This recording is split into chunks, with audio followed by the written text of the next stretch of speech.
বর্তমান সময়ে গত কয়েকদিন যাবৎ দেখা যাচ্ছে সোশ্যাল মিডিয়াতে একটা বিষয় ভাইরাল টপিকে পরিণত হয়েছে। সেটা হচ্ছে রাসেল ভাইপার সাপ। এই রাসেল ভাইপার সাপ বাংলাদেশে কিন্তু সাপের নতুন কোনো প্রজাতি না। এই রাসেল ভাইপার সাপ অতীত বাংলাদেশের ছিল। মাঝখানে অনেক দিন এই রাসেল ভাইপার সাপ দেখা যায় নাই, যার জন্য মনে করা হচ্ছিল যে এই রাসেল ভাইপার সাপ বাংলাদেশে বিলুপ্ত। তো ইদানিং অতি সম্প্রতি বাংলাদেশের বিভিন্ন অঞ্চলে এই রাসেল ভাইপার সাপ আবার দেখা যাচ্ছে, যার ফলে জনজীবনে আতঙ্ক বিরাজ করতেছে। এটা সত্য যে রাসেল ভাইপার সাপের কামড়ে মানুষ মৃত্যুবরণ করতেছে, এমনকি অ্যান্টিভেনম দেওয়ার পরেও রাসেল ভাইপার সাপের কামড়ে অ্যান্টিভেনম দেওয়ার পরেও মানুষ মারা যায়। তো এর কারণে জনমানুষের মধ্যে একটা আতঙ্ক বিরাজ করতেছে। সেই সাথে সাপ দেখা মাত্রই সাপের প্রতি মানুষের পূর্বের যে একটা ভীতি ছিল, সেই ভীতিটা বর্তমানে আরও অনেক বেশি বেড়ে গেছে, যার ফলে সাপ দেখা মাত্রই মানুষ লাঠিসোঁটা নিয়ে এই সাপকে মারার জন্য হুমড়ি খেয়ে পড়তেছে। তো মানুষের জন্য যেটা ক্ষতিকর, এই সাপ যদি আপনার প্রাণনাশের কারণ হয়ে থাকে, এই সাপকে আপনি মারতে পারেন, এটা আপনাকে বাধা দেওয়ার কিছু নাই। আপনার সাপ যদি আপনার শুধু সাপ না, যে কোনো প্রাণী, সেটা যদি আপনার ক্ষতির কারণ হয়, আপনার প্রাণনাশের কারণ হয়, সেটা আপনি মারতে পারেন। কারণ আল্লাহ এই পৃথিবীতে যা কিছু সৃষ্টি করছে তা মানুষের উপকারের জন্য। সেই প্রাণীটা যদি আপনার উপকারে আসে, আপনি মারতে পারেন। তবে একটা জিনিস খেয়াল রাখতে হবে, আল্লাহ কোনো কিছু মানুষের অপকারের জন্য বানায়নি। আল্লাহ সব কিছু মানুষের উপকারের জন্য সৃষ্টি করছে। তো একটা প্রাণীকে মারার আগে আমাদের 10 বার ভাবা উচিত যে প্রাণীটাকে আমরা মারতেছি সেটা আসলেই আমার ক্ষতির কারণ কিনা, প্রাণীটা না মারলেও আমার চলতেছে কিনা। কারণ ভাই, আমি তো একটা প্রাণী সৃষ্টি করতে পারবো না।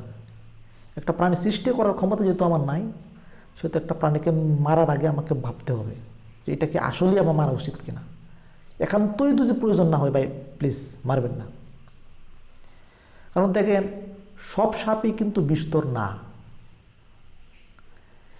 হ্যাঁ, সব সাপই বিষধর না।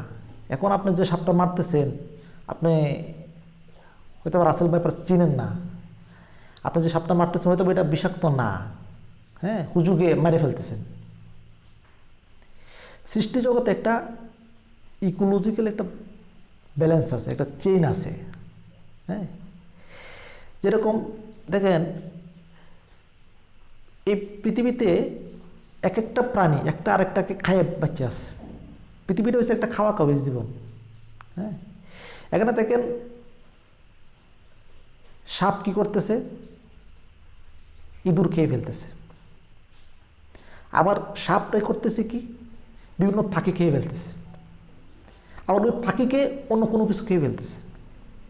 এটাই সৃষ্টি জগতের নিয়ম, এভাবেই সৃষ্টি জগৎ চলতেছে। এখানে আপনি আমার আপত্তি করার আসলে কিছু নাই। হ্যাঁ, এখন দেখেন সাপ আমাদের অপকার করতেছে, সাপের কারণে মানুষ মরতেছে, সাপকে মেরে ফেলতে হবে। কিন্তু দেখেন এই সাপ কিন্তু আমাদের উপকারও করতেছে। কীভাবে? সাপ কিন্তু ইঁদুর খায়। ইঁদুর আমাদের জনজীবনে কী পরিমাণ ক্ষতি করে, ইঁদুরের জ্বালায় আমরা কম বেশি সবাই অতিষ্ঠ। আপনার ঘরে বলেন, বাসা বাড়িতে বলেন, আপনার দোকানপাটে বলেন, অফিস আদালতে বলেন, আপনি কৃষি খামারে বলেন, হ্যাঁ, সব জায়গায় ইঁদুরের উৎপাতে আমরা অতিষ্ঠ। এখন এই ইঁদুরের কারণে দেখা যাচ্ছে যে প্রতি বছর কোটি টাকার ফসল নষ্ট হয়।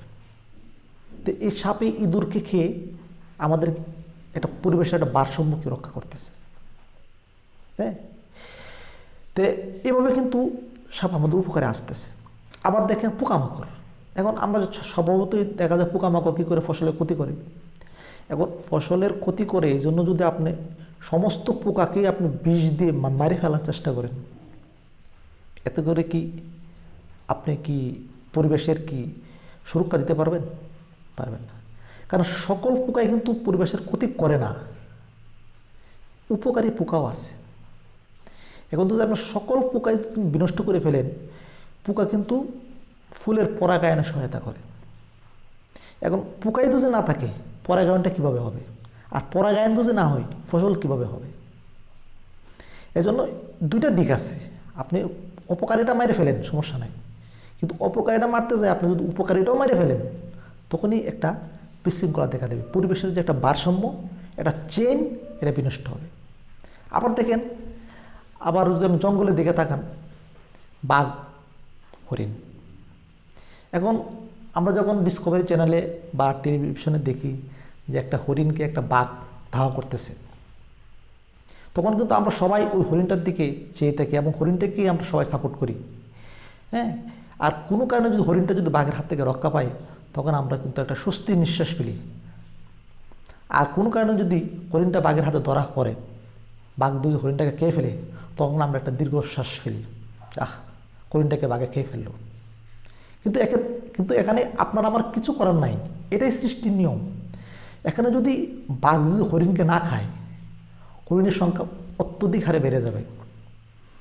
ফলে ওই হরিণের ভারসাম্য রক্ষার জন্যই কিন্তু আল্লাহ বাঘ সৃষ্টি করছে। হ্যাঁ, এখন বাঘ সে তো আর লতা পাতা খেয়ে বাঁচতে পারবে না। বাঘকে আল্লাহ বলছে তুই মাংস খা, তো আর কিছু খাইতে পারবি না। বাঘের কিচ্ছু করার নাই, বাঘ মাংস ছাড়া আর কিছু খাইতে পারে না, তাকে মাংস খাইতেই হবে, তার জীবন ধারণের জন্য তাকে খাইতেই হবে। হ্যাঁ, কিন্তু এইভাবেই কিন্তু আল্লাহ কী করতেছে, ভারসাম্যটা রক্ষা করতেছে। এখন আমরা যদি বলি না বাঘে হরিণটাকে খেয়ে ফেললো, একটা অমানবিকতা হইল, এখানে একটা বিশাল অমানবিকতা হয়ে গেল, কেন খাবে? আরে ভাই, যিনি সৃষ্টি করছেন তিনি আসলে ভালো বুঝেন যে প্রকৃতিতে কোনটা কতটুকু প্রয়োজন। এটা আমার আপনার মতো সামান্য ক্ষুদ্র জ্ঞানে এটা বোঝার সাধ্য নাই রে ভাই। এটাই সৃষ্টি জগতের নিয়ম।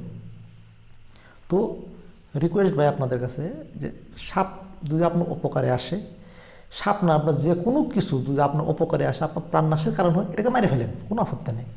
কিন্তু একটা প্রাণনাশের আগে আপনি 10 বার ভাববেন যে এই প্রাণনাশটা কি আসলেই আপনার একান্তই করা প্রয়োজন কিনা। যদি না করলে হয়, যদি না এটাকে না হত্যা করলে যদি আপনার চলে, তাহলে ভাই প্লিজ মারবেন না। কারণ যেহেতু আমার সৃষ্টি করার ক্ষমতা নাই, আমি একটা প্রাণ ধ্বংস করার ক্ষমতা রাখি না। ধন্যবাদ সকলকে।